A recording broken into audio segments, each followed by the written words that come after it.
من أنكم أنتم أهلنا وعلى طول المراحل، ونحن في شمال دارفور الرزيقات نحن كفة زي كفة الميزان، وبرضه في جنوب دارفور الرزيقات الكفة الثانية بعض العموم الرزيقات، ونحن في شمال برضه الرزيقات، فنحن الميزان.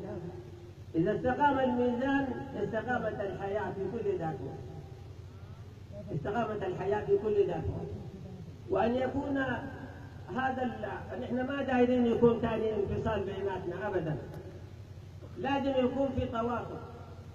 نحن من قديم الزمان نسمع بأهلنا في دار الرزيقات نفس خشوم البيوت ونفس الأرحام ونفس الدم ونفس العلاقات، لكن مقطوعة، لأن ما عندنا علاقات بيناتنا ولا قرابة بيناتنا. نحن دايرين من اليوم الجفوة دي تلقى ما فيه والفجوة دي تلقى ما فيه، والناس يتواصلوا. اليوم العربات رقدت والطرق فاتحة والتلفونات فيه، والناس يتواصلوا، ونزول هذه الجفوة برجلنا وبالتواصل وبكل علاقات الدم والتواصل، ونجعل هذا الاجتماع اليوم هو اجتماع التواصل.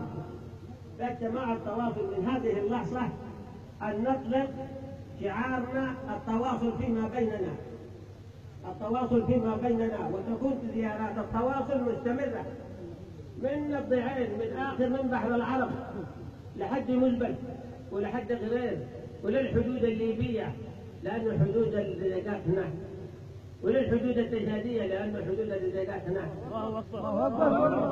وللصحراء لأن حدود الرزيقات هناك بعد الصحراء.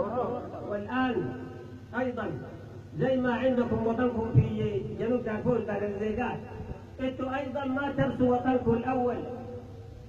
الوطن الأول والأمة الأولى هي أيضا شمال دارفور، في وطنكم الأمة الأولى هي شمال دارفور أيضا، بالرغم من عندكم أرض وبلاد ودار في دار الرزيقات في جنوب دارفور، أيضا أمكم الأولى أيضا ما تنسوها، هي برضو الآن فاتحة صدرها الحنون لكم.